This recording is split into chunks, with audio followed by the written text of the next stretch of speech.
You're listening to the Tony Kinnett Cast on 93 WYPC. CYTV Here on the Daily Signal. Good evening and welcome to the Tony Kinnett Cast here on the Daily Signal, nationally syndicated first out of 93 WIBC. We have to get into right off the bat this situation developing out of Charlotte, North Carolina. A murder of Iryna Zarutska on August the 22nd on the Lynx Blue Line light rail system.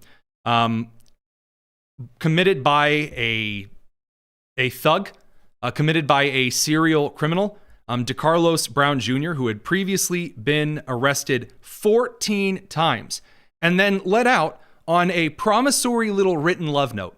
If he pinky promised, because as we all know, someone arrested 14 times, clearly the most trustworthy of individuals, the judge let him out saying, you pinky promise you're going to come back to court, right?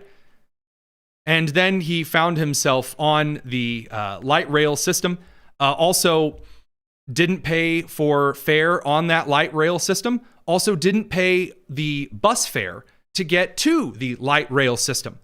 And again, according to Charlotte officials, and by the way, I want to make this perfectly clear, every time you hear people arguing about equity and public transportation, always involves things that cost individuals their lives in these situations. Whenever someone says, well, we can't prosecute people for jumping the turnstiles of the local subway, what about the equity? It's never pregnant moms that are jumping the turnstiles. It's always guys like the dude in his mid-30s, this DeCarlos Brown Jr. And there's a video out that was released. That's one of the reasons why this has now blown up as much as it has over the weekend. The video I'm not going to play on the show. You can find it a lot of places. It's very disturbing. It involves this individual, this DeCarlos Brown Jr., sitting behind Iryna Zarutska, a Ukrainian refugee who came to the United States to escape the Russo-Ukrainian war, sitting behind her. And just out of nowhere, pulls out a pocket knife, stabs her in the neck, gets up, sheds his hoodie, and then walks off of the train. And only then people begin to notice there's blood dripping off of him, and the girl in front of him slumped over dead.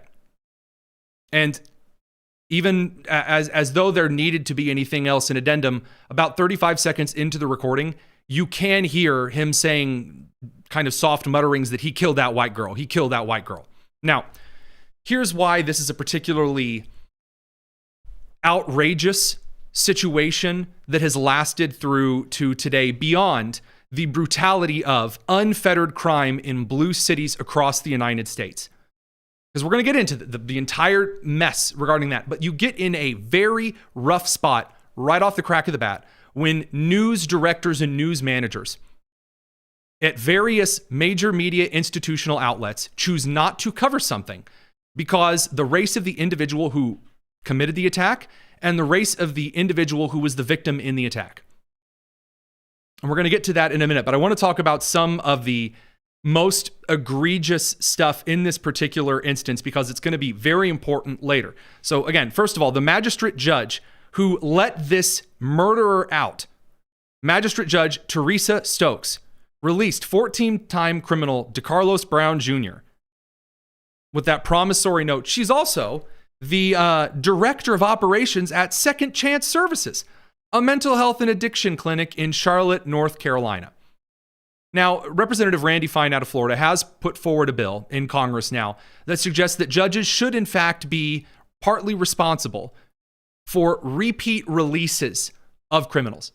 Now, we're going to get to all of the statements because the statements really do paint a sharp contrast to the facts of the situation. Again, this individual was released by North Carolina, by Charlotte judges. 13 of those releases were in Charlotte. One release was outside of Charlotte. Here's what North Carolina Governor, Democrat Josh Stein, had to say this morning after all of this outrage essentially drove his office to comment. Quote, "I am heartbroken for the family of Iryna Zarutska, who lost their loved one to the senseless act of violence." Again, senseless, an interesting choice of words there. He says, "I am appalled by the footage of her murder. We need more cops on the beat to keep people safe." And then he steps this into a political thing. That's why my budget calls for, we need Republicans to vote for blah, blah, blah. More cops aren't the problem. Here's why. The dude was arrested 14 times. There's no issue catching the guy. You got to keep the guy. One of the most famous scenes in all of Seinfeld is when Jerry goes to a reservation counter to rent a car. He says, I have a reservation for a car. She says, we don't have it.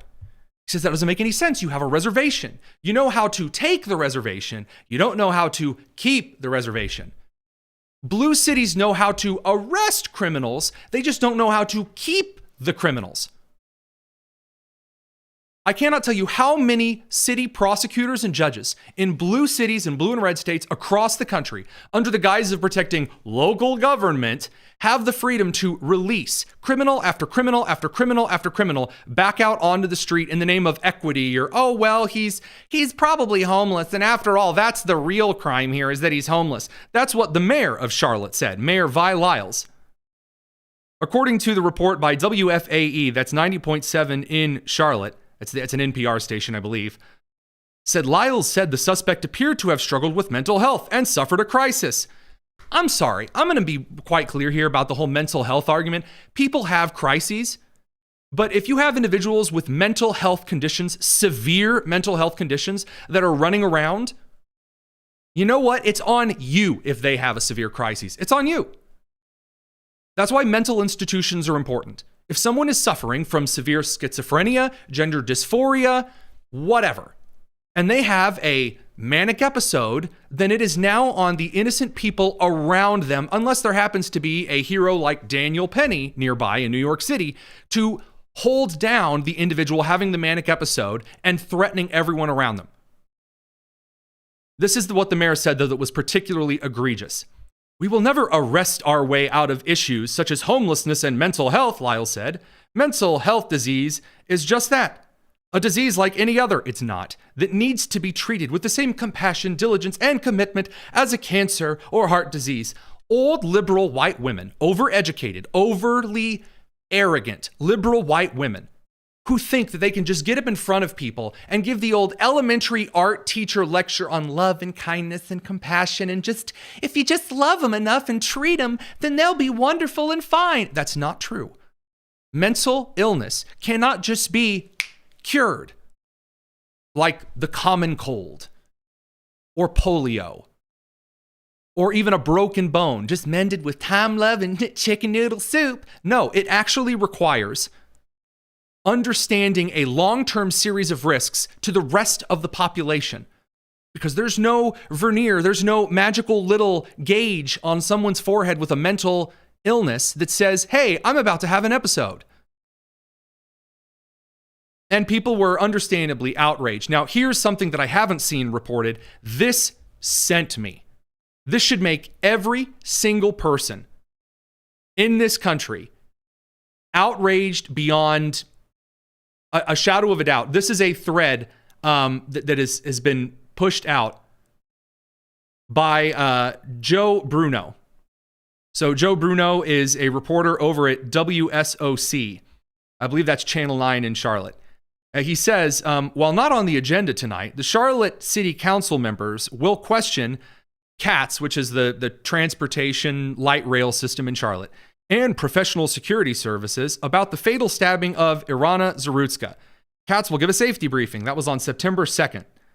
Now, he then goes through to say that while they're getting ready to talk about all of these, various the stabbings issues, a lot of people are there, they take a break to eat cake. Not joking. He says they are indeed taking a break for cake to celebrate council member Dimple Ajmira's birthday. Now, cake time finally ends. And now they're starting their discussion of the fatal shooting. Producer Nick, you were looking at that this morning. You said how many minutes, according to his tweet thread, I don't have it listed here, how many minutes did they actually spend discussing about the stabbing? There was not an actual confirmation of minute to minute. His coverage seemed to suggest that he was tweeting it live as it happened, and it was barely long enough to actually cover the whole stabbing. It was surmised as, well, that's sad. Yeah, just a couple of minutes, just real swinging right through. So priorities in the Democrat City Council at Charlotte seem to be exactly where they have always been. We're going to send the radio crew to commercial. We have a few more things to cover on this before we get to a couple of the scandals regarding the GoFundMe campaign and a whole lot else. Don't go anywhere. It's the Tony Kinnett Cast.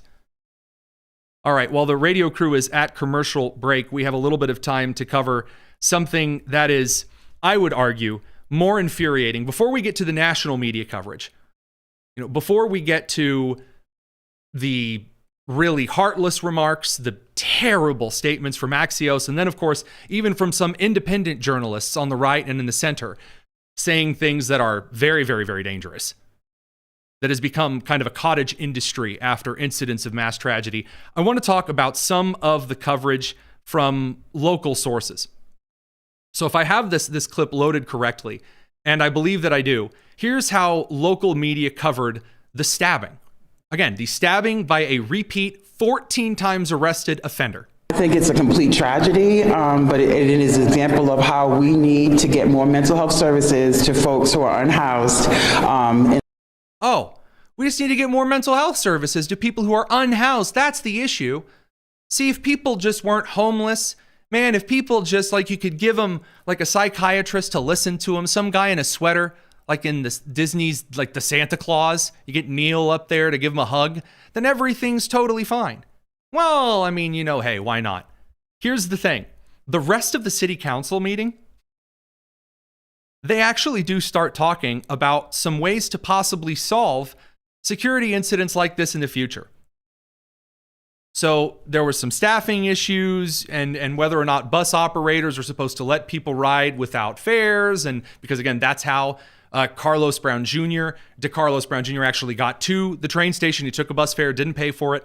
And then there was a question asked, hey, maybe, just saying, shouldn't we close off the light rail system so that people have to pay a fare? And if you can't pay a fare, you don't get on the train? That would protect a lot of people in Charlotte from being exposed to unhoused or homeless individuals who are going through mental crises.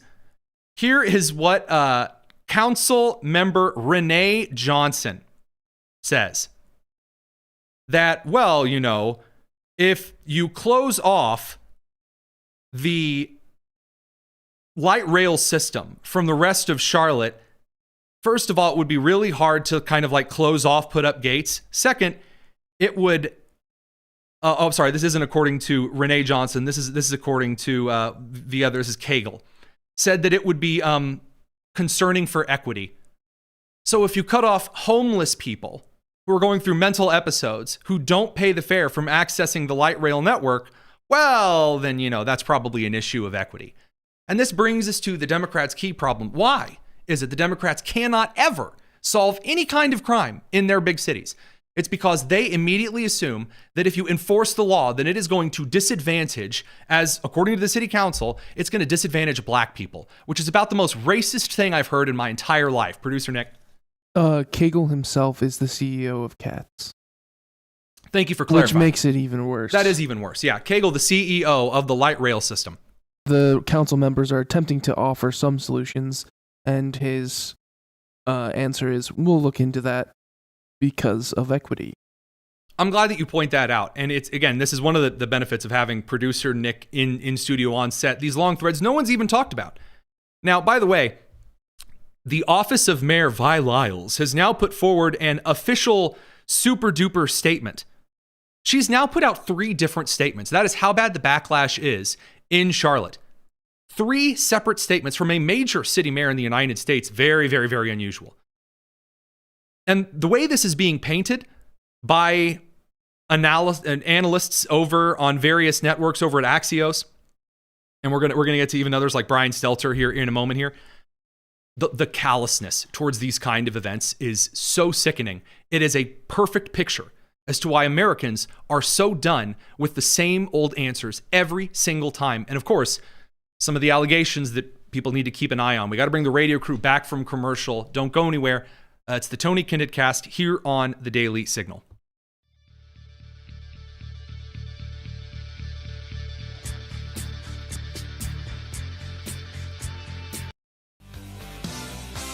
The The Tony Kinnett Cast on 93 WIPC. All right, let's dig into some of the media coverage surrounding this, because this is where the egregious nature of both the left wing in the United States that brings its leaders forward to, as soon as there is a political tragedy which benefits them, they're talking about it immediately. They're doing campaign rallies. They're saying enough is enough. I don't want to hear your thoughts and prayers. They're getting out there. They're yelling in the Capitol building, and they're holding protests, all of that. Yet when the victims differ, all of a sudden it takes until days later for Democrat officials in Charlotte and North Carolina and the rest of the country to issue any statement. Many of them, for example, Senate candidate Roy Cooper, former governor of North Carolina, had nothing to say still. No statements from him at all. Now, there are a lot of people that are promising action, but we're going to shift over to some of the media coverage here. I will remind you that right now, the New York Times has 5,897 articles. I'm going to say that again, 5,897 mentions of the name George Floyd. Trayvon Martin currently brings up 1,190 article search results for Trayvon Martin. Kilmar Abrego Garcia, the Maryland man, MS-13 gang member, 56. Daniel Penny, over 100 article notes for the New York Times. Iryna Zarutska, the Ukrainian refugee. Again, I was told, as were you all told, that Ukrainian refugees were incredibly important. The Ukrainian people, amid the Russo-Ukrainian war, that the Ukrainian people deserve significant support. And now you have a situation in which a homeless individual who is black, who has confirmed schizophrenia, who also was previously arrested for attacking his own sister, now he commits a stabbing and there's nothing at all. Now, Brian Stelter, I do want to point this out here. It appears as though CNN tried to pitch an opportunity for Brian Stelter to cover this accurately, and Stelter then took the football and spiked it into the ground in probably one of the grossest ways possible. Here's Brian Stelter being given an opportunity to be decent and, well, really, over the weekend, Elon Musk, Charlie Kirk, other Trump-aligned figures succeeded in making this senseless death a symbol of big city crime. A symbol of big city crime. Now, why would someone suggest that this senseless attack, that this out of nowhere attack by a homeless individual dressed like a thug, attacking just a person going about their business, not dressed with fancy, just in, I believe, like a pizza outfit, like a uniform to work like a local pizza place. Why would that be like a pattern Americans recognize? Maybe because it happens all the time. It happens all the time, 50 times a weekend if you're looking at the news from Chicago. I'll let him continue. I heard President Trump asked about it yesterday when he was heading home from New York City. He didn't seem to know much about it. He said he would get briefed, and then today Trump did know all about it. That's exactly what has happened here. This story has trickled up from local news to social media and now to the president's attention. And it's being used, as you said, Brianna, as a political symbol, with MAGA media calling for more forceful punishments and more incarceration. I have to say, some of the replies to Musk, some of the comments around this story are baldly racist. See, people have pointed out that the individual in this story who did the attack, he's black, so therefore that means it's immediately racist. Sure, the killing of George Floyd, in which a cop followed the procedures given by the Minneapolis Police Department, an Asian man, if I believe I'm correct, or an individual who was half Asian, something like that, a mixed individual, which are also people, I'm told, put his neck on George Floyd. And then George Floyd expired from a severe fentanyl overdose. And that, immediately, white supremacy. When Nicholas Sandmann, a high school student, smiled as he was being harassed by a protester who happened to be Native American in Washington, D.C., immediately the stories ran around the cover. White supremacy, all the major networks, all the major articles. But oh man, if someone mentions something the other way, well then button those lips, boys and girls. Stoking fear of African Americans because this man attacked a white woman. The open racism on sites like X today, it's eye-popping. But there are also legitimate questions about this so-called career criminal, someone who had been a repeat offender. And those questions, I hope they're not lost amid all of the cesspool kind of comments on social media. Now that last part, that's correct. The last part though, That is absolutely unequivocally correct. There are serious questions about the crime here. There are really important things to discuss on Blue City crime. Now, does the entire media come to that kind of a conclusion? Absolutely not. Axios had some horrible things to say today. Mark Caputo, who's I believe the White House correspondent for Axios, he described this as the grisly video of a woman's murder in North Carolina became a campaign issue in the swing state Senate race this weekend, drew Trump's attention, and fueled conservative criticisms of Democratic policies the way the news media covers race and crime. Not about the stabbing, it's conservatives noticed, conservative pounce, Republicans seize. Ridiculous. And by the way, it's not just the headline as though some social media intern put out a really awful headline. The article is terrible too. Axios, the big picture. The rising number of surveillance cameras in public spaces, including on Charlotte's light rail, has become a big accelerant in these cases. The video is easily shared or leaked and can instantly pollinate across social media, a visual counterpoint to statistics showing crime decreases. See, the problem is that there are cameras. Now, I'm going to come right off the bat here and say, didn't we just get through an entire social campaign about cops wearing body cameras and more cameras to show that actually there was brutality towards minorities in the United States? Then when the camera footage was released and it was showed that that was crap, and that most crime in this country is intraracial, meaning like inside groups, and then, of course, the high amount of crime by individuals who are severely mentally ill. And yes, in New York City, a high amount of crime in which black individuals attacked Asian individuals, and a high amount of crime in which black individuals attacked Hispanic individuals, and black individuals attacked black individuals.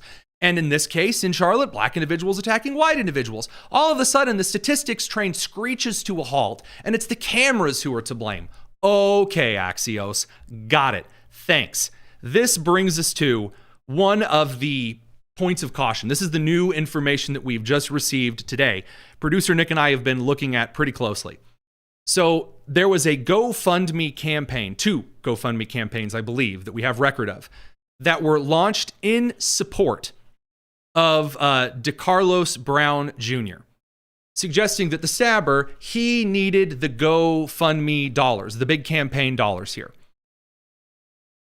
There is some footage, or some information, I should say, on this photo here on the live stream that we have blurred out. It is an individual's photo, and then it is an individual's first, middle, and last name, who says that has organized this fundraiser.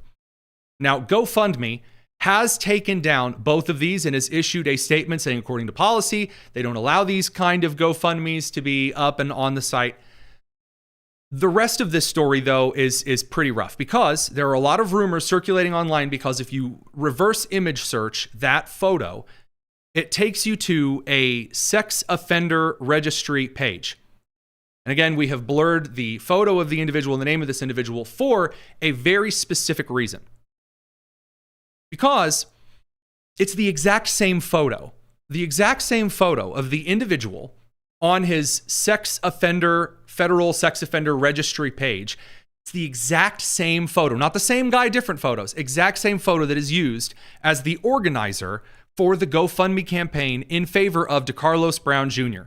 Now, it's a different name from the sex offender registry as for the GoFundMe individual. Now, that has not stopped a lot of people online from suggesting that it is, in fact, this guy on the sex offender registry who has committed sexual offenses according to the charges, attempted rape. That's actually also the person who set up this particular GoFundMe supporting the stabber. And that's not true according to what we can see. We're going to get into it because it matters how this news circulates. This is the next cottage industry in kind of the online media battle. We're going to talk about it. Radio crew, we have to send you to commercial per the FCC clock. It's the Tony Kinnett cast here on the Daily Signal. Okay, why am I making much ado? Because I'm the kind of guy who has said repeatedly, those who have been convicted of sexual abuse crimes, that the penalty should be a noose. I've said that. Have I not said that, producer Nick? I've made that very clear. You have said that? Yes. I do believe that the standard for sentencing in the United States, if you are convicted of a crime that involves the sexual abuse, especially of a minor, that the penalty should not be a taxpayer-funded timeout. that the penalty should be the noose. I've said that consistently. That said, there's a problem with this particular story because now people have been putting out information regarding this particular offender on different social media platforms, suggesting, hey, this guy needs to be killed. Here is his information. Here's his address. Here's all this stuff. And they are now assigning that this individual on the sex offense registry needs to be murdered because his picture from the sex offender registry was used in this GoFundMe. Here's the problem. Why would you, if you're setting up a GoFundMe, use the photo if for some reason you're on the sex offender registry? Why would you use the photo from the sex offender registry for the GoFundMe campaign photo? Different names. What this appears like to me, I am speculating here because I'm not able to reach out to any of these individuals at the moment. GoFundMe just recently released just kind of a general statement condemning these particular fundraising campaigns, and we haven't been able to get in any other kind of contact information regarding the individual on the registry. It doesn't really make sense that you would put that picture on there. What does make more sense is essentially some kind of a goofy false flag situation in which a great way to cause a lot of controversy and maybe get some donations from really crazy people is to get a photo of someone that maybe you would perhaps like to see removed from the face of the earth and then put that in there so it might cause a lot of extra layers of controversy. And that's a significant issue. Why? Because now all some legacy media outlet has to do over on the left side of the aisle is say, this part of the story is wrong. Because I'm seeing a lot of very big accounts right now start to amplify this story that a rapist is the individual who started this GoFundMe campaign for DeCarlos Brown Jr. And from all evidence that we can find, that's likely not happened. Now, could that have happened? Yeah, I mean, he could have actually been the guy that did it. But again, the odds very slim. Unreal that you would use the sex offender photo and then a different name. But it weakens the story overall. And we see this in a lot of the larger social media ecosystem right now, right here. And I do want to point out that this becomes a problem when you have a mass shooting, an active shooter situation, and then you have representatives, really big social media accounts that are sharing photos of people and saying, I think this is the shooter. And now that person who's carrying an umbrella and is not the shooter, now they're getting death threats. Now they're getting people that might be coming after them. There is this era of engagement first and the news second with a lot of these independent journalism accounts that absolutely you should be wary of. There were a large series of accounts that have been caught over the last week who have been taking foreign influence dollars in order to promote the nation of India. Right now, while the Indian government, the Chinese government are getting closer, promoting India through American accounts. I'm just going to make this explicitly clear. Be very, very, very careful. Just because you see a large account whom you may agree with politically before you share it, because I'm telling you, we will end up with seeing somebody killed here. We got to bring the radio crew back from commercial. Be back in a second. Don't go anywhere. It's the Tony Kinnett Cast here on the Daily Signal.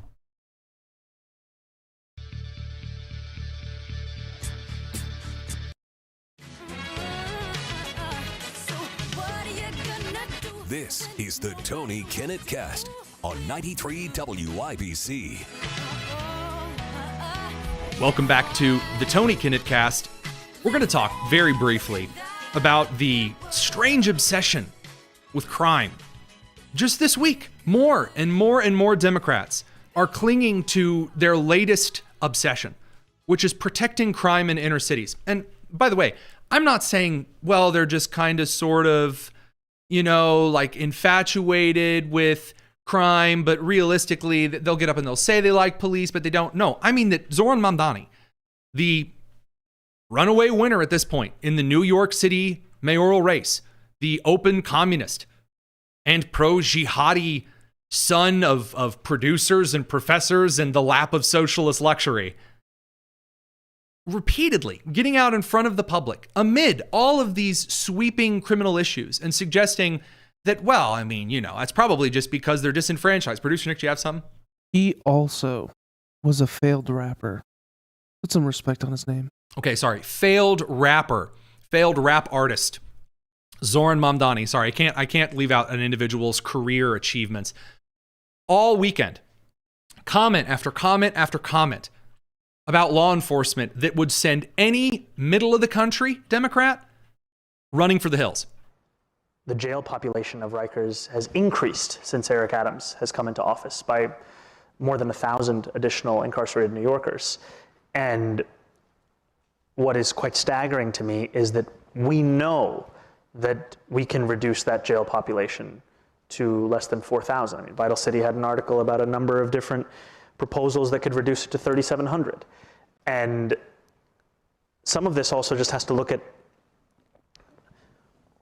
the average stay on Rikers in the 90s was 50 days. Now it's more than 100. Oh no, more than 100 days? No. Hey, what were the crimes that threw people in there, Zoran? Just a real quick, head scratcher. Were the crimes like, palming a loaf of bread from the local bodega? I bet they weren't. There are more than 1,500 people on Rikers who have been held there for more than a year. Held for what, Zoran? So I do think many of the reforms that have to be made are also reforms around the court system and ensuring that people are actually having speedy. See, that's the problem. See, I mean, it's not like if you just release someone as soon as you catch them, they might, stab a Ukrainian refugee in Charlotte on the rail system. I mean, clearly the issue, just think, if the cops wouldn't have arrested the DeCarlos Brown Jr. or any of the other number of criminals, they just wouldn't arrest him and all, just let him go, they probably wouldn't have lashed out so angrily. This is the kind of apron strings socialism, soft-handed nonsense that has brought millions to an early grave under false promises of utopia if you just cancel all laws. And it's disgusting. And again, that's not the only thing here. More Zoran Mamdani over the weekend just gets worse. Now, you've been running on the platform of affordability fixes for New Yorkers, like a rent freeze you mentioned, free buses, city-owned groceries that made you popular with some working New Yorkers. Working New Yorkers, he says. Young socialists? Yes, very popular with young socialists. Rent freezes, 1970s New York says, enjoy the fires. Free buses. I believe it was St. Louis who just canceled that program because, oh dear sweet heavens, how expensive. City-owned food shops. Bernie Sanders and the breadlines are smiling. But not so popular with real estate developers and the financial class. You were the only mayoral candidate to march alongside Martin Luther King III and I on our March on Wall Street about DEI on last week as we call for economic justice for all New Yorkers and all Americans. But right now, the top 1% earners in the city pay 40% of the city's income taxes, according to the Empire Center for Public Policy. How do you bring these wealthy residents to the table as mayor? Stop them from saying they're leaving, going to Florida, because we need that tax revenue to pay for some of the things you're talking about. So Al Sharpton, even he, usually when he's not instigating race riots, understands, if nobody's paying the taxes, Zoran, how are you going to fund all these super duper reforms?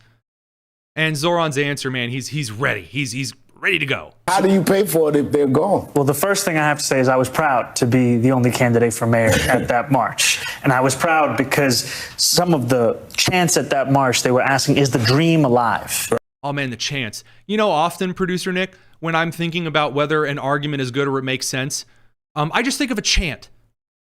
And if I hear a chant loud enough, that means that that's the right thing to do. If it rhymes, it's true. That's true. What else are you going to do? All right, let's hear him out. Is Dr. King's dream still alive? And he asked the question decades ago, what good is having the right to sit at a lunch counter if you can't afford to buy a hamburger? Right. That's a question that New Yorkers are still wrestling with today in 2025. To the ground on the subway, to be quite honest. And so what I have put forward is a vision to make the most expensive city in the United States of America affordable. At a time when we have the wealthiest city, it is also one where 1 in 4 are living in poverty. And to your point, we have a number of New Yorkers who are doing quite well. The top 1% of New York City earns $1 million or more a year. And my vision is not one where they leave, it is one where they stay. Yeah, I bet. How do you get them to stay? in part by showing them that asking them to pay more in taxes would increase even their quality of life. Oh, well, come on. See, this is the best part. So the way that Democrats are going to win future elections, because it's not just, and we'll talk about Jasmine Crockett in a second. Her brilliant take on this is just incredible. But the Democrats have decided that right now, the move is to say, we want less law enforcement. We want more, again, people letting them out of jail as early as they come in, just like throw them right back out there because, man, if they stay 100 days in Rikers, ooh. And then you tell the people that those criminals are going to be attacking, well, I mean, if you just pay a little more money so I can open up another social center, maybe, buy another couple of hours for the local drag queen to read to the kids, that'll improve your quality of life. We aren't going to spend anything on keeping you safe. Again, like Chicago Mayor Brandon Johnson, he's going to hire his own 150 officer security detail. Sorry, that just continually shocks me. But I mean, if you want the safety of local cops on the street, no wonder so many Americans are looking forward to the Trump administration putting some National Guard troops in blue cities. Why? To show how easy it is to get a big city's crime under control. It humiliated Muriel Bowser in Washington that all it took was a couple National Guardsmen at Union Station and it didn't smell like piss anymore. All it takes is a couple National Guardsmen. And amazing, Los Angeles didn't turn into a fascist superstate, which brings us to the Supreme Court of the United States big decision. So the Supreme Court ruled in what I must say, now that they're getting into the fall session, it's only going to get better. There are some bigger cases now that are brought forward with some precedent earlier on in the year. The Supreme Court has ruled 6-3 that the immigration customs enforcement raids are fine. Why? Well, because they're upholding federal law and they're federal law enforcement. And it turns out that a local city can't ban you from upholding federal law. Kind of had an entire war about that, believe it or not. And the side on federal law's behalf won. Like it or lump it, that's just the facts. Now, Sotomayor's having a time. She's one of the 3 dissenting justices. I know, shocker. She has suggested the court decides to take the once extraordinary step of staying the district court's order. That decision is yet another grave misuse of our emergency docket.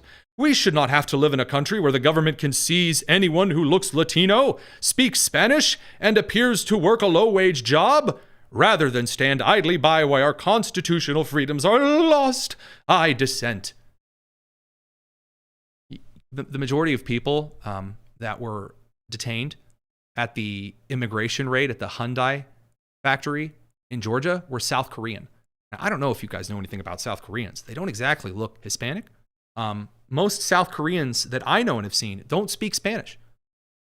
I don't know if you knew that. It's kind of crazy. I don't know. Just in case you were wondering, South Korea and Mexico, not next door on the map. A little history lesson there for you. Radio crew, we got to send you guys off to the commercial because over here we've got some Jasmine Crockett nonsense to take care of. It's the Tony Kinnett Cast. See you guys in a second. Now, Jasmine Crockett, she's also one of the Democrats who's here to talk about crime. But I'm sorry, I have been lax in my promises to you as a broadcaster. Hakeem Jeffries, he was asked some very important questions today about Zoran Mamdani. Pressure on you to get involved there and put your thumb. I have more to say about the mayor's race when I have more to say about the mayor's race. Why don't you have anything to say about the mayor's race? Why is this such a difficult topic? Same answer. It's not a difficult topic. Who said it's a difficult topic? I choose to make endorsements when I choose to make endorsements. And that's what I'm going to continue to do. And that's what I've done for 12 plus years as a member of Congress, re-elected every 2 years consistently. Do you have any plans to meet with Zoran Mamdani again? Say it again? Do you have any plans to meet with Zoran Mamdani again? Not at the moment. So Hakeem Jeffries is asked. So I mean, you've got this guy that's running out there saying, release all of the criminals from jail at a time when Americans are really annoyed with how blue cities are handling crime. Again, they're annoyed because people in Chicago see how Trump fixed it in DC. They observe the difference. And people are annoyed. Americans are really frustrated. Now, Hakeem not only has Zoran Mamdani to be annoyed with, and I'm not going to answer any questions, I don't want to talk about it, it's not important to me. He also has intellects like Jasmine Crockett, the representative from Dallas, whose seat is evaporating in the breeze like Thanos just snapped his fingers. And her take on what cops are for, again, she's such a treat to Republicans. Are you really sure that you want to get rid of her seat? Is there not one Republican in Texas who might give up his seat so she might live in Congress to continue saying brilliant epithets like this? I want to be clear that, law enforcement isn't to prevent crime. Law enforcement solves crime, okay? That is what they're supposed to do. They are supposed to solve. Look at the other two people that she's on. This is on the show Grounded, I believe. The other two people look as though they want to jump through a stained glass window and plummet as many floors as possible. Cops are not here to prevent crime. They're here to solve crime. Solve crimes, not necessarily prevent them from happening, per se. Per se. Oh, per se. Oh, some are saying. Yes. As people say. Fantastic. Yes, of course. As we all know, that cops just hide in the police station, and then after the murder occurs, they come out. They dispatch them with the Inspector Gadget theme in order to solve crime. Jasmine Crockett's idea of police is like a 9-year-old's idea of Sherlock Holmes. Incredible. Come, my dear Watson, they're all dead. Let's find out who did it. Excellent. Yeah. Yeah, when my home is being broken into, I call the cops right away so that they can get there after the burglar leaves, so they have as much time as possible to solve it. Yes, hi. My family and I are currently hiding from the violent criminal that's broken into our home. What do we do? Well, I mean, I guess if the Ontario police chief is your guy, he's going to say comply and do whatever the person says. We'll see you in a couple of hours. Incredible. How do they think this is going to be popular with Americans? It's really, really not. What else isn't popular with Americans? Letitia James, Attorney General of New York. Yeah, she's cooked. Additional mortgage fraud documents. Now with Citizens Bank in 2021, after allegedly misrepresenting her 5-unit Brooklyn building as a single-family home in order to secure a $200,000 credit line. Guys, you don't have to commit mortgage fraud. So you have two groups in the United States right now on the left side of the aisle. You have those who are advocating for no punishment for crime whatsoever. Let the criminals roam the streets freely. And the other crew who says commit as much crime as you want and little mortgage crime gets the bank account going. So what are they going to do when they lose elections? They're going to focus on independent journalism. We're going to talk about that up next. It's the Tony Kinnett Cast.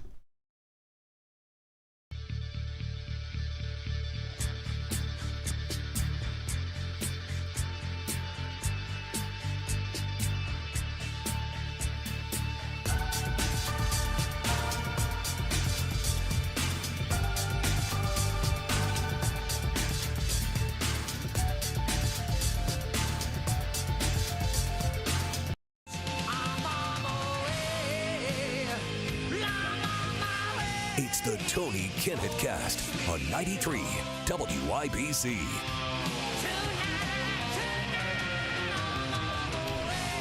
I have got just one special thing here to share. This is an interview that we were able to do with Kurt Schlichter. It is spectacular. But before we get to that, we've got a little something extra special that I'm quite honestly not sure that we were maybe allowed to share. But all right, I'm going to break a rule that you're really not supposed to as a broadcaster. There are a couple of shows that my team watches every day while prepping TKC for you. And almost always one of those is Megyn Kelly. Almost never miss an episode of the Megyn Kelly Show. Solid reporting, doesn't pull punches, common sense. You probably already know this. Now, what you may not have known is that her team really likes the Daily Signal and the Tony Kinnett Cast. And that's why they're giving you first dibs on tickets to her 10-city tour starting next month. Tickets go on sale later this week, but only you, that's right, the Daily Signal and Tony Kinnett Cast audience, get access to them Monday the 8th and Tuesday the 9th. You can grab those by going to megankelly.com and entering code MK2025. I'll tell you a secret. We sweetened the deal. Some of these packages include meet and greets, other perks, because we take care of you guys. Head over to megankelly.com, that's megynkell.com, and enter code MK2025. And seriously, go see the show. Thanks to Megan and her stellar crew for giving the Daily Signal and Tony Kinnett cast folks first crack at it. Megyn Kelly Live, presented by Wide Refi and SiriusXM. Go get tickets right now, MegynKelly.com, before they sell out, and I'll see you soon. Welcome back to the Tony Kinnett cast here on the Daily Signal, where we're here with Kurt Schlichter, townhall.com. I have never been more happy not to be Don Lemon. Do you feel me? There's a Don Lemon joke there. Yeah, I think I got to say the left has now started picking up on the, what is it, Nick? Like the independent journalism thing. They're going to try to do what the right has been doing on social media for a little while here. Now they're going to come out. They brought Don Lemon out, and he's going to do some independent journalism-y things. How do you think it's going? Just before we even dig into these clips. I don't particularly want to. I don't want to particularly experience the man on the street, Don Lemon, if you know what I'm saying. Oh, it's pretty awful. So we figured the best way to... I think it could be way worse. I remember he kicked me off CNN in December of 2015. That's right. That's right. We have that clip, don't we? What if you did the same thing with Donald Trump from something his spouse or his father, if someone else did in his family? It has nothing to do with him running for president. We're talking about his own actions, his own individual merit. So if you're going to talk about Hillary Clinton, then bring Hillary Clinton's actions into it. Don't bring her husband's actions into it. I'd like to bring Hillary Clinton's actions into it. Absolutely. When she was given the choice between standing with a serial sexual abuser and all right, with Kurt, women who are being violated, she chose to stand for her husband. Stop. That's not fair. Sexual harasser. That's not fair. That's not fair. Can we stop that, please? It is not fair. It is not fair. It is a low blow. It is the, yes, I want to end this. This is the lowest of the low. And it has nothing to do with Hillary Clinton. It is just a cheap shot that... It's important to millions of other Can you please stop? Can we stop? Can we cut him off, please? Thank you. Donald Trump. It was amazing. All right, so we do have a couple of things here that are really great. He's doing kind of the whole gamut, and I wanted you to see these. So first of all, Don Lemon, formerly of CNN, he leads this group of tactile, expert, super tactical activist journo independencers into Marjorie Taylor Greene's office to demand that Donald Trump be impeached. Check this out. After you. Come on, after you.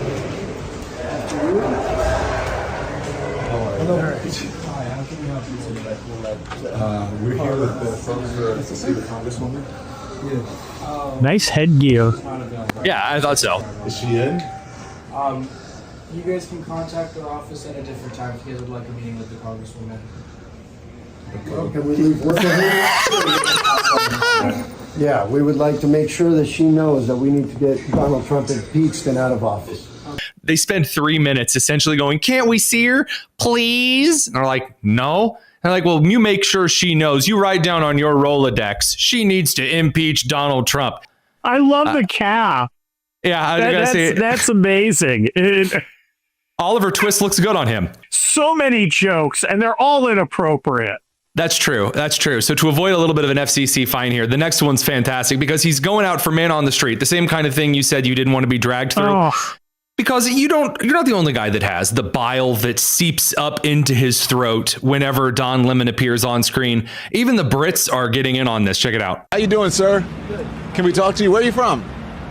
You live in New York? Who are you? Don Lemon. You're a moron, dude. Thank you. So are you. Yeah, oh, that's very nice of you to say. Nice to say. Except you've never heard anything I've had to say, and I've heard a whole bunch of what you've I'm glad you watched me. No, I don't. Why? But you just get clipped everywhere. I know, but why don't you? You said you don't watch me, but yet you know who I am, and I get clipped. Before I realized that CNN and MSNBC were full of every once in a while I'd see What do you watch? talking. I watch all sorts of stuff. Yeah, but why do you say CNN and MSNBC are full of Because they lie. But about what? Be Everything. specific. What's everything? Everything. That's incredible. So first of all, getting called a bleeping moron immediately. Like, so can I talk to you? You're a moron and your mother's ugly. It's like, whoa, well, so are you. What independent journalism is that? Do any of the journalists over at townhall.com, do any of you give them the advice to just go calling people morons at various events? Well, I mean, that's pretty much my whole shtick. I mean, let's be honest here, but there's a difference. I'm accurate. That's true. He doesn't like the accurate, though. So I didn't know if you've seen Don Lemon running away from a Dominican woman in New York City. And apparently Wouldn't that be pretty much any woman. I know. The man's got the testosterone of an empty pill bottle, but he's asking her about the National Guard because, of course, this is the fear mongering the left is going with. Fascism's incoming. He's just not prepared for the answers he's getting. How are you? Where do you live? I live here. You do? In the Bronx. Yeah? Yes. Do you feel safe? Yes. You do? A little bit. Do you think we need the National Guard on the streets here? What? National Guard on the streets to help with crime. Maybe more. You think National Guard or just more police? More police. What about armed military? I think it's good. If we are going to be safe, you're all for it. Yes. Don Lemon, meet Latina women. The better is we are. And then he's like, well, nice to meet you. Oh, wait, I'm not on TV. I can't say back to you, Phil. Like, there's nowhere for him to go. You know, I mean, like, as a guy who married a Cuban chick who told me I don't own enough guns, when by any reasonable standard I do. What do you need? Guns. Lots of guns. I knew where this was going. I was like, Don, I know this is like an away game for you, talking to women, but, you know, if you're going for the Latinx chicks, maybe don't say, wouldn't you like a bunch of criminals to run rampant instead of handsome dudes with firearms kicking their creepy butts? Hey, you know Nicaragua? I know how this game ends. Wouldn't you like Nicaragua right outside your door? And you can see the moment that she wants to deck him right in the teeth. It's incredible. Let me tell you a little story. You remember Bukele? You know Bukele? He comes to CPAC, right? And he's walking through the back, you know, in the back where all the, you walk through to the stage and it's all the guys working hard and getting stuff. And a lot of them are El Salvadorans. Dude, the El Salvadorans stopped working and cheered. It was amazing. They were like, you're the greatest. You've made our homeland safe again. Our kids aren't afraid. Oh, you're great. And I was like, well, don't think I'll be seeing this in the mainstream media. I mean, yeah, you know, if you got somebody going, oh, well, you know, they tried to deport me. I've only molested 5 kids and had 6 DUIs. You know, I'm just a Tennessee man. Instead, it's like, I'd rather be safe from scumbags. Like, I mean, you saw the Bukele tweet this morning. He said, buckle up, buttercups. I mean, there's just something about actually just finally getting down and tackling crime that the Democrats don't understand how in favor of that Americans are. El Salvadorans, the rest of the Caribbean. I mean, come on. Oh, those guys don't play, man. They're serious. And we, that's why I'm happy to have many legal Latinx. I love saying Latinx. I know, I can tell. Because they provide a powerful vitamin T infusion into the pasty-faced incel bow-tied virgins, like the ones that write at National Review or listen to Pod Save America, you know? I want you to know ain't playing.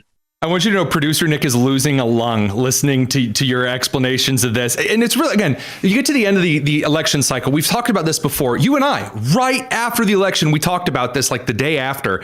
The left gets together, like Jen Psaki went on with, was it Jon Stewart? And he's like, what's the problem? And Jen's like, well, clearly it's the communication messaging problem because they have their Joe Rogans and their independent journalists. And we need noted conservative Joe Rogan. Oh, pull it up, Jamie. Yeah. They're like, we need all of these things. So now they have Don Lemon actually out there trying to do the independent journalism thing. Why are they obsessed with like thinking that America's waiting for another gay dude?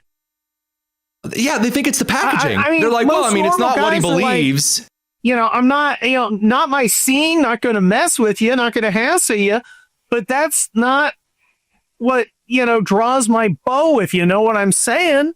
Why are you trying to shove people to, again, another minority that's been underestimated by the Democrats. Pete Buttigieg has exactly 0% support among black males. Oh, yeah. We were one of the first people to talk about that on the air. Complete surprise to no one who has ever met a black male. But he's also tied for first place in the New Hampshire primary poll, which means that you're in for a very hilarious, entertaining primary. And we're not even to the kind of the eastern swing city districts. I want to show you this one. Again, Don Lemon, he's going out and doing his independent journalism thing. He's trying his Gavin Newsom podcast energy. Is another example of the horrible comms work. And he runs into a Maryland woman and he decides to start asking her why she wants the National Guard there. Does not go how Don Lemon thinks, which I know is a surprise. I've been a resident of Maryland all my life, so I think it would help some. Why so? Coming from a family that was broken up, my husband was murdered 2 years ago, and nothing was ever done. Murder where? At home? Right out in front of our house. Sorry. It was a carjacking gone wrong, and they shot him in his head. Killed him instantly, so. But again, our lovely mayor didn't do nothing. Did they ever find the perpetrator? Nope. So you want to see it? Yes, I want justice. You want justice, and you would like to see the troops here in the National Guard? Yes. Thank you very much. All right, I'll be leaving you now. Oh, yeah, thank you. I'm sorry. I've done the whole independent journalism thing. I've gone up to people who don't like me and I've talked to them. And then I've asked for clarifying questions, even if they look at me and say, you're scum of the earth. I want you dead. You're evil. I'm like, okay, well, I want as much from you as possible so that I know how to fight it. And Don Lemon gets the honest answers, not from, again, did that look like, Billy Joe from Southern Arkansas, he owns 15 MAGA hats sitting on the porch? I'm thinking she's not a subscriber to the New Republic. Yeah, I'm going to take a wild guess that this is one of those blue collar Democrats who every year is told this new Democrat mayor or governor is going to deliver.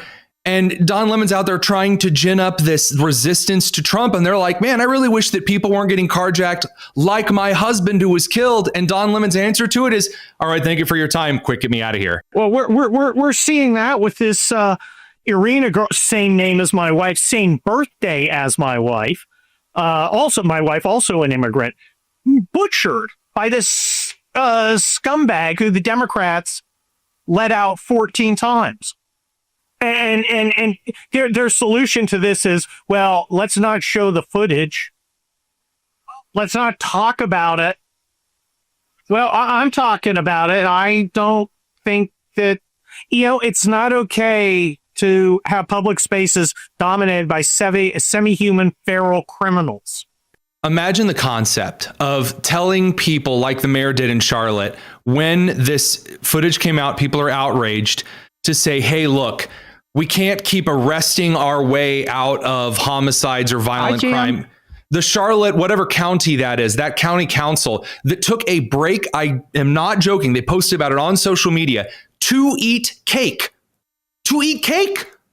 And they're not even letting them eat cake. They're eating it themselves. It's just, dude, it's so wild and disgusting. And still, I mean, there are several other clips that I could play. I won't. Where men and women around Baltimore, around New York City, come up to Don Lemon when he asks and is like, yeah, I would like to have some National Guardsmen near me instead of like they do in Minnesota with Tim Walz, where they force people to stay at home during COVID. If I'm going to have the National Guard, I'd rather have them doing something good. I was at the NatCon convention last week in D.C. I saw some National Guards. They were squared away too, as E4, E5. Their stuff was wired.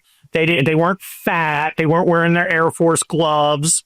They're just sitting there and people are talking to them. They're just being polite, providing presents. Saw a bunch of DEA guys who I think they were big dudes, man. Maybe they're touching some of the supply of those steroids because they were huge and scary. And I'll tell you what, there were noticeably fewer degenerates, hobos, losers, scumbags, bums, and vagrants around downtown DC. And people were walking around and enjoying themselves. And you know why? Good. Right. And I'll say this, again, we've played this. Nick, go ahead and throw up some of the B-roll right now of all of the protests or some of the various protests. You'll notice, those who are watching, that there are all these old white people protesting against the National Guard. It looked because I saw it. It looked like a Romney family reunion. I I mean, when you look at this nonsense, maybe less you see ethnic. Yeah, I mean, all of the quote-unquote more ethnic individuals, those who are part of the black communities in Washington, D.C., most of them, except for that one BLM guy, are, again, happy that there aren't carjackings outside their homes at 4 or 5 in the morning, like the lady from Baltimore. This is such a common sense thing for you and I, but it is wild to see how their big messaging push is flopping right now, right as we're getting started into the midterms. And this hasn't dissuaded Don Lemon from going out. He's going to do more self-harm. Oh, excellent. Oh my gosh. Kurt Schlichter, townhall.com. Always appreciate your swinging by to give us a couple of stellar reactions on all this nonsense. Thanks for having me. We'll be back in a second. Don't go anywhere. It's the Tony Kinnett Cast. Joke's on you. We're going to be back right now. Yeah, that's right. Sometimes you include a little closer, at the end there. But now it's time for just a smidgen of bonus tonus here. Just a brief minute or two for things that we couldn't cover in the show itself. And for today, there is another post just on this. As soon as there is another seriously heinous crime, or there's a mass shooting, or whether it's a particularly egregious, really hard to like a stabbing that occurred over on the 22nd of August in Charlotte, there are a series of posts that immediately come out and try to find this like super duper social sleuth, super duper investigative whatever. And you end up finding some stuff that's, again, really, really stupid and not true at all. It just ruins anything that could be considered good investigative journalism. And you see this most often from the left. They'll find some yearbook where Brett Kavanaugh totally drank beer in high school. We got him.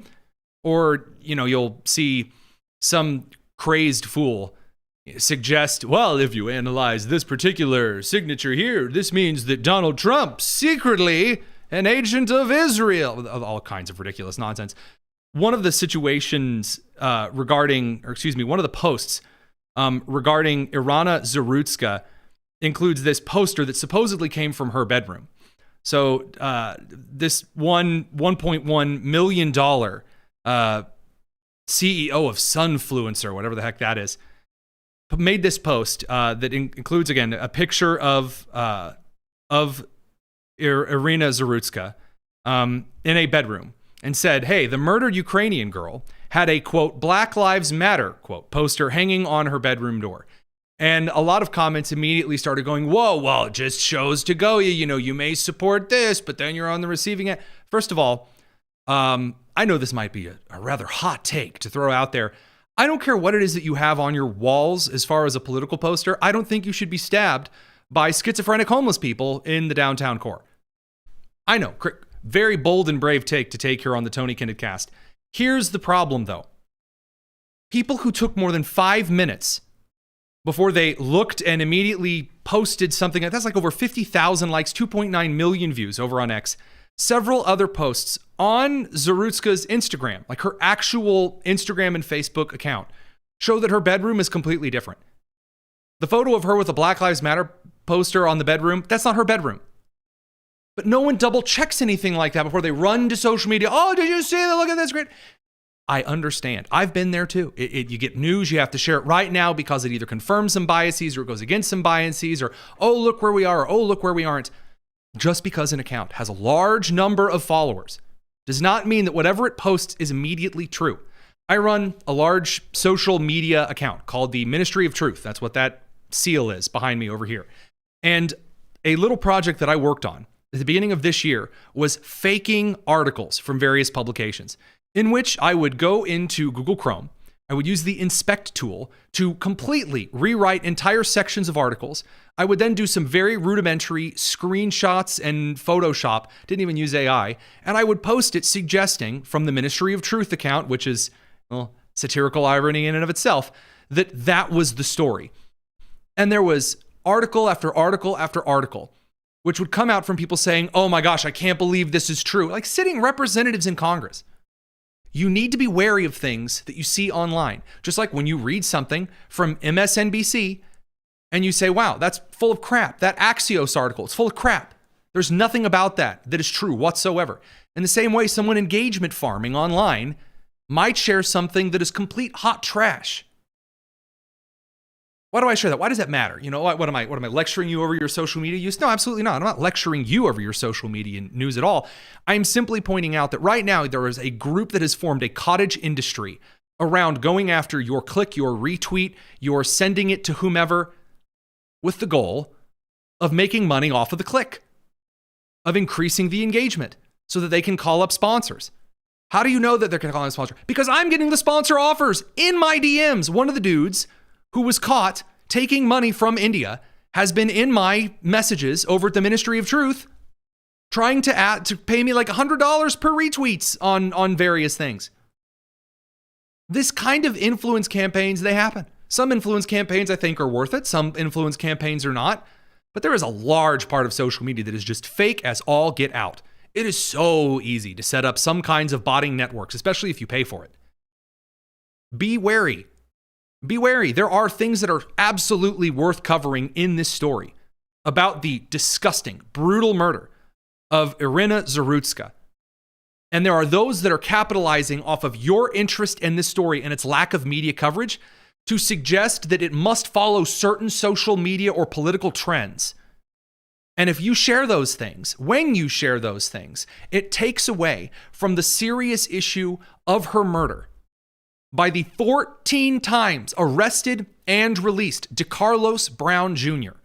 at the hands of a judge who, the little second chance organization that she's a part of, and the mayor of Charlotte said you can't arrest your way out of problems, and the governor of North Carolina who said we need more police officers to do more arrests, and then nothing about the judges and prosecutors who let them go. That instead of the attention there, now the attention is going to be on, did you see the rapist that started a GoFundMe for, and it doesn't look like that story's true. Oh, well, did you see she had a Black Lives Matter poster in her room? That's not her bedroom. This is, by the way, the reason, the actual core reason, because we've got a couple of questions, and I'll answer it right now. Why I'm with the Daily Signal. Why not, go it independent like some of my, my friends and colleagues in the movement do. It's because I have an editing team that sometimes runs whatever it is that I'm working on through the mill to make ding dong dang sure it is correct before we hit publish. Why? Fewer lawsuits that way. Shout out to my boys over at CBS. How are those going? You don't have to deal with that. Number two, I don't have to be embarrassed. When I make an error, which is true, we have a policy on the books for issuing correction statements. And I make statements sometimes. My mouth gets a little bit ahead of my brain. And like this evening, I said city council person instead of the CEO of the light rail. Correct it right away, get back to it, no problem. Some of these large scale accounts on X specifically, they get to sharing, and then, well, if there's any problems, they'll just block you. If you suggest, hey man, should take that down, that's kind of making my job a little bit more difficult. Well, this is the environment we now live in. So those things said, just a good reflection on some of the news and nonsense today. Tomorrow we've got something really special prepared for you. We're looking forward to sharing it with you. We'll see you then. I'm Tony Kinnett, and this has been the Daily Signal's Tony Kinnett Cast. Here syndicated nationally, first on 93 WIBC. Take care.